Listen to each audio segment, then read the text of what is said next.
Hello, YouTube. My name is Tony. I live in kind of upstate Illinois, a little bit south of Chicago.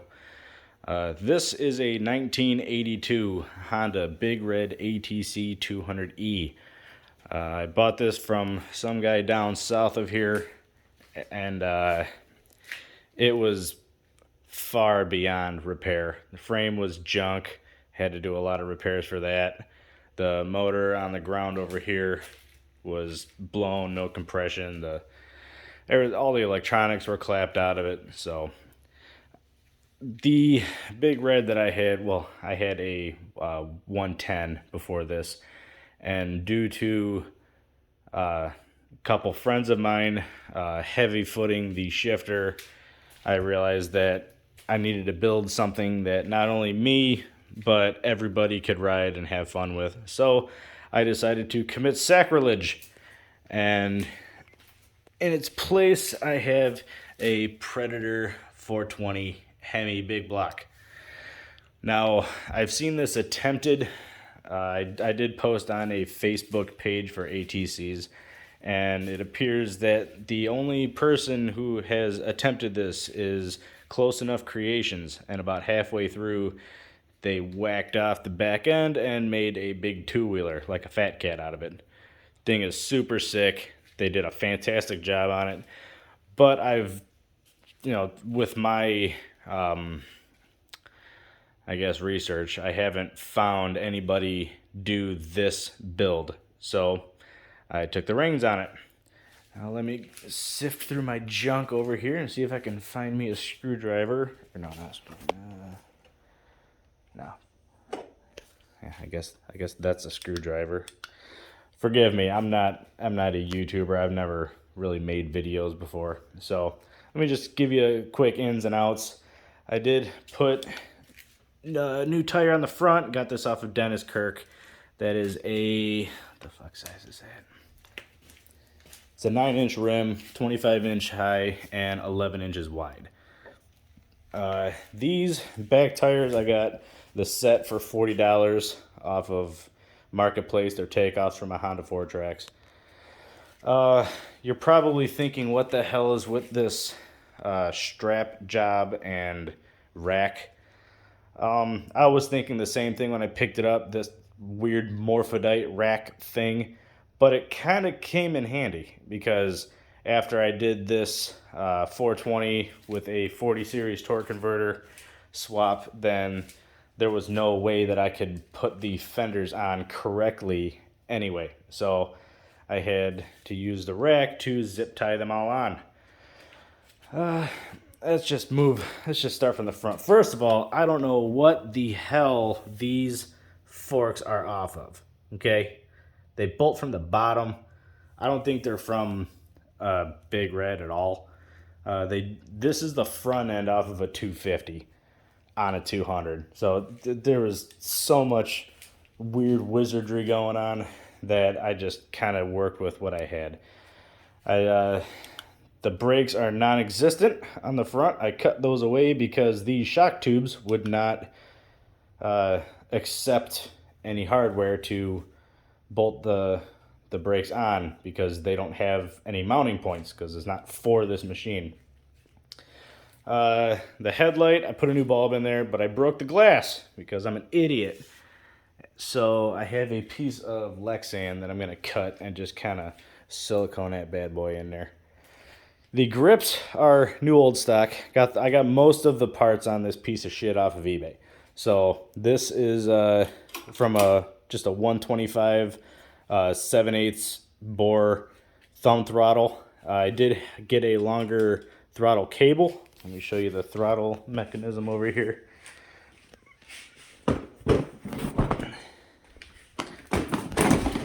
It is electric start, so I got this from Farm and Fleet. This and this from Farm and Fleet. Made my own battery leads, charged it up. I had to relocate the battery box, move it higher so I could fit the jack shaft down in there, because there's no way of getting this motor far enough out to line up with the 60-tooth sprocket.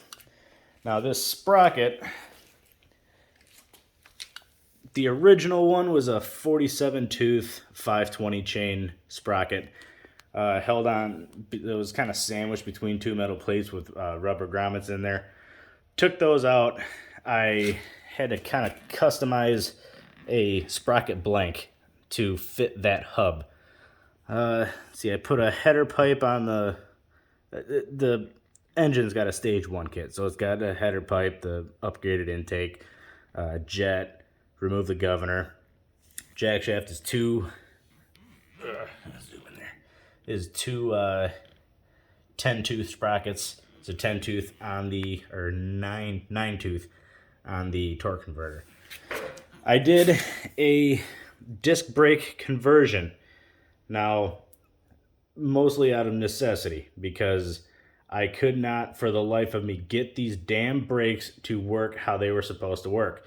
So I got the hub. Let's see.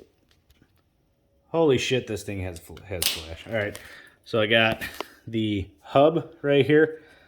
That and the disc is from a 200X. It fits the same splines on the shaft of a 200E, and I'm guessing 185, 200, all the other ones.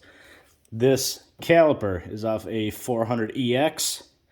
I had to do a bunch of, please pardon my welds.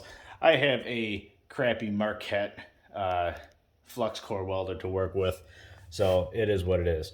I made some brackets and stuff, went to the Ace Hardware, got some brackets and shit, and got that all on there. I bled the brakes, clamped this on where it's supposed to be, and set the parking brake, because I found a left-handed master cylinder brake, again, for like a 125 high grade to mid grade Chinesium machine with a 7/8 bore for the handlebars.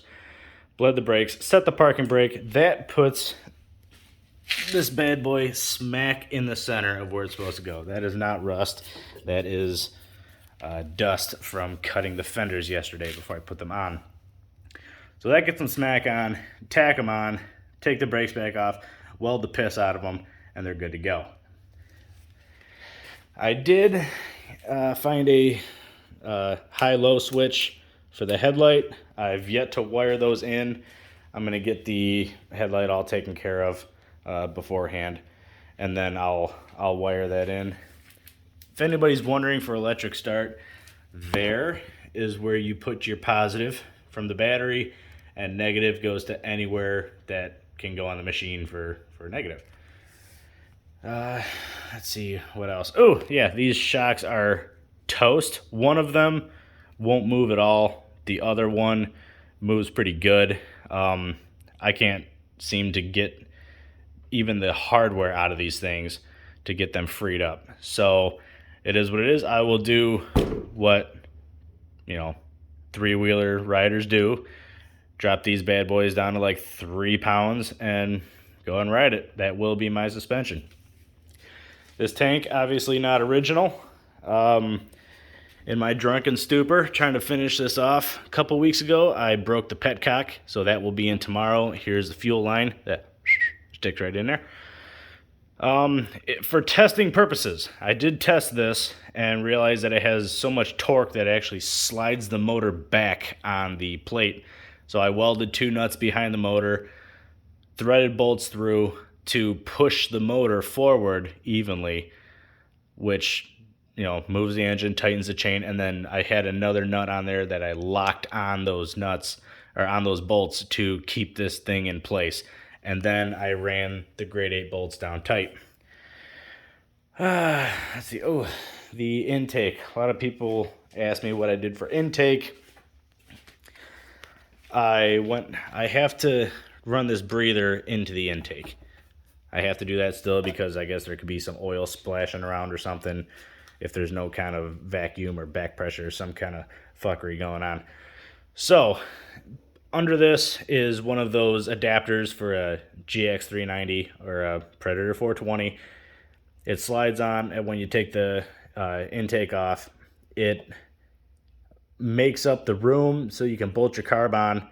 You can put the stock gasket back in there, and it gives you a 2.5-inch outer diameter point where you can make your intake from there. Obviously, this would have threw that intake right at that tire.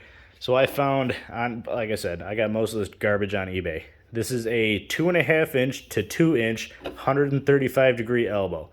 I want to say it was only like, I don't know, maybe $10. It was not bad at all. This is a 2-inch 45, and then I just used some 2-inch PVC to button it up in between. I found this piece of PVC just under my shed out back. I smacked it over a freaking garbage can, broke it, got it smaller, shortened it up a little bit, cleaned it. Bob's your uncle. That is a 2-inch air filter. Got that off of eBay as well. Let's see what else. Those are pillow block bearings. I did have, let me see if I can get a better shot. I welded a plate down there, drilled holes, put a 3/4-inch inner diameter pillow block bearings, 2 of them with a 9-inch keyed shaft, 3/16 keyed shaft. Got those in, got them locked in, found 3/4 inner diameter keyed sprockets for the jack shaft. When I tested this, then it actually did walk the set screws out of the jack shaft sprockets. So I ordered new ones, went on the website. It's a Chinese website, and it said it was 5/16 by 18. So I ordered 5/16 by 18. Lo and behold, they are completely wrong. So I ended up using a 1/4-inch drill bit, drilled those out, tapped them, and now I use bigger hardware. And I actually, that one right there, I added those because there was nothing over top of the key to keep the key in. So I drilled those, tapped them. Here's the throttle connection. If anybody's wondering, I just used a piece of clothes hanger because I am a freaking hillbilly. So that's how that goes. Let's see what else. What else did I do? I got the motor mount plate off of eBay as well. It's for a GX390. Now to get into the more redneck hillbilly shit that I had to do. All right, there's supposed to be a support that goes right here, and that's an intake as well. But that support goes down to the subframe on the other side, of course. These, for the battery box, are supposed to go down and continue. I had to get all of that stuff cut out of the way. So I'm going to test this, make sure it's, acting how it's supposed to act.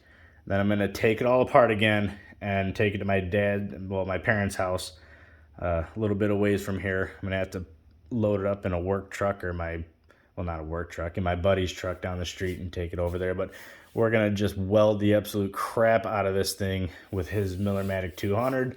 That is far superior than my flux core welder. It did come with a trunk, which is pretty sick. Oh, those were flopping around, so I just took the hardware out and wrapped a piece of felt in there to kind of stop it from rattling. Comes with a trunk, dirty as shit. And yesterday I did order the straps that go right here. So that'll be fine. I sound like Ike from Cars and Cameras. It'll be fine. See, so for the fuel line, obviously I just pushed it in, ran it under the tank. I broke the petcock when I was trying to finish this up. Had a little bit too many Busch Lattes in me. So, for testing purposes, went to the dollar store. If you guys want to try this, you can. Go to the dollar store, get a $1 squeeze ketchup bottle with a little point on it. Push your fuel line over top of that point, pop a hole and stick a little piece of hose in the back. And then if you're like me, you have an extra meat injector laying around. Smack the end off of that, suck some gas out of a beer can, fill that thing up, tape it to your tank, and there you go. You got about maybe 2 minutes of drive time, and that'll be good for testing. The wheels, these things, for some reason, I'm not sure if it's an issue for everybody else, but these big centered 4-bolt wheels 9-inch are rare as a Stradivarius. I just cannot seem to find these, so I had to straighten them out before I went and got the tires mounted at Discount Tire. That one actually leaked when I got it back. Like, it still leaked. They couldn't figure it out. So I used this stuff that I got at Menards. You can get it on Amazon or eBay. It's called Flat Out. This stuff is great. You take all the air out of your tire. The cap on the bottle comes with a valve stem tool. Take the valve stem out, bleed the air out, take the cap off of this bottle, and there's a hose on there, and you flip it around and you stick that hose in your Schrader valve, and it threads on, and then you fill the tire with the entire bottle. You squeeze the entire bottle in there, put the valve stem back in, air it up, kick it around the yard for a day or two, and it will not leak. It's a water-based shmoo. It goes inside of these tires. It coats them real good. It protects them from dry rot. It can stop a leak in your tread of up to a 1/2 inch diameter. So it's some really, really crazy stuff, and I highly recommend it. It's only like, I think, $14 a bottle or something, but it's highly recommended. I did have to rebuild I guess you could call it rebuild. I had to take the back end apart because the bearings were shot. Found new bearings, put those in. Went through a couple different chain ideas. I mean, between X-ring and O-ring, and different lengths where I wanted to put the stuff. But I eventually, after enough finagling, I got it figured out. So that is pretty much it in a nutshell. I posted some pictures on a Facebook page for ATCs, and I know I committed absolute sacrilege, but it's my machine. I wanted to do it. I haven't seen it done before. It was kind of a winter project that kind of spilled over into spring, and my wife is pissed, but I'm done with it for the most part. I just got to put the fuel line in. I got to put cotter keys for the axle nuts, and then ride it and try to break it. So this is just a quick tutorial on how I did this and how much is entailed. And if you're any like average Joe idiot with a Harbor Freight $13.99 4.5 inch angle grinder and a flux welder that your dad let you have because it doesn't work that good, then you can pretty much do whatever you want with these things. So there you have it. Thanks for watching, and I hope this answers some questions. Like I said, I'm going to post this on Facebook on the page. If you have any other questions, then feel free to ask. The baby is sleeping upstairs, so I'm not going to fire it up. And I don't have any gas to put in the fuel line right now. So, all right, have a good one. Thank you.